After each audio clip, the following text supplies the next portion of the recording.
फर्ज करें आप सड़क पर चल रहे हैं और अचानक आपको एक सोने का टुकड़ा मिलता है।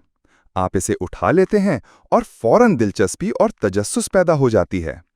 आपके जहन में कई सवाल आ जाते हैं। इनमें से एक सवाल ये होता है, अगर मैं इस सोने के टुकड़े को तोड़ने की कोशिश करूं तो क्या होगा? जाहिर है आप इसे हाथों से तोड़ नहीं सकते, लेकिन भाई ख्याली दुनिया में तो सब मुमकिन है ना। तो अगर आप इसे तोड़ें तो क्या होगा? आपको 2 सोने के टुकड़े मिलेंगे। फिर आप सोचते हैं, अगर मैं इसे मजीद तोड़ूं, फिर और भी छोटे टुकड़े मिलेंगे। फिर आपका दिमाग मजीद सोचता है, क्या मैं इसे बार बार तोड़ता रहूं? क्या मैं इसे हमेशा के लिए तोड़ता रह सकता हूं?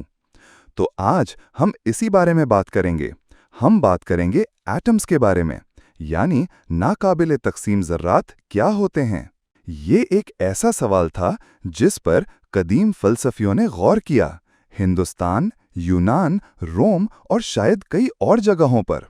उन्होंने सोचा, अगर हम किसी भी उनसर यानी मादा का बुनियादी जुज़्व को लें, तो क्या हम इसे बार बार तोड़ते रह सकते हैं? अब अनासिर क्या होते हैं?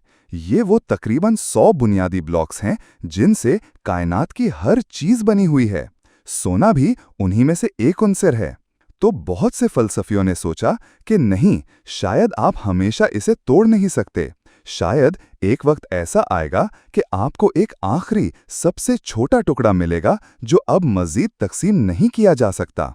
इसी ख्याल की बुनियाद पर यूनानियों ने उस आखिरी छोटे ज़र्रे को नाम दिया एटम। एटम का मतलब ही होता है नाकाबिले तकसीम। कई सदियों तक लोगों ने इस नज़रिए को ज़्यादा अहमियत नहीं दी, लेकिन बाद में साइंसदानों जैसे कि जॉन डाल्टन ने इस ख्याल को दोबारा जिंदा किया, और आज हमारे पास ऐसे कई सबूत हैं जो बताते हैं कि वाकई एटम्स मौजूद होते हैं। तो अब सवाल ये है, एटम्स होते क्या हैं?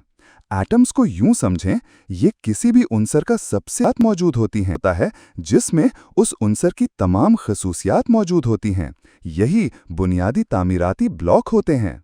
मिसाल के तौर पर गोल्ड एटम क्या होता है? ये सोने का सबसे छोटा ज़र्रा होता है जिसमें सोने की तमाम खासियतें मौजूद होती हैं।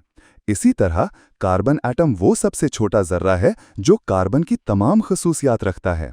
और अगर हम बात करें मर्क्यूरी एटम की, तो ये पारे का सबसे छोटा हिस्सा होगा जिसमें पारे की तमाम खासियतें होते हैं। अब एक आम सवाल ये होता है, क्या एटम्स छोटे छोटे गोले जैसे नजर आते हैं? तो इसका जवाब है नहीं, ये बस एक तस्वीरी खाका होता है।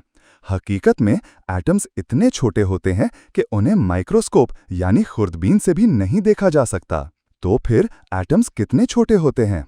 समझना मुश्किल है, मगर एक अंदाज़ा लेते हैं। फर्ज करें आपके पास एक आम सोने की अंगूठी है, तो उसमें कितने एटम्स होंगे? न लाखों न करोड़ों, बल्कि सेक्सटिलियंस, यानी एक के बाद 21 सिफर। और ये वही अदद है जितना कि साइंसदानों के अंदाजे के मुताबिक कायनात में सितारे मौजूद हैं। तो ज़रा तसव्वुर करें कि कितने छोटे होते हैं एटम्स। तकरीबन कायनात की हर चीज़, छोटे जरासीमों से लेकर कुत्ते, बिल्लियाँ, पहाड़, सैयारे, सितारे, सब कुछ उनसरों से मिलकर बना है। हमारे पास ऐसे 100 के करीब अनासिर हैं, और हर उनसर, चाहे वो सोना हो या कुछ और, बना होता है एटम्स से। एटम्स ही वो सबसे छोटे ज़र्रात हैं जो हर उनसर की तमाम खसूसियात रखते हैं, और वही उसका बुनियादी ढांचा है।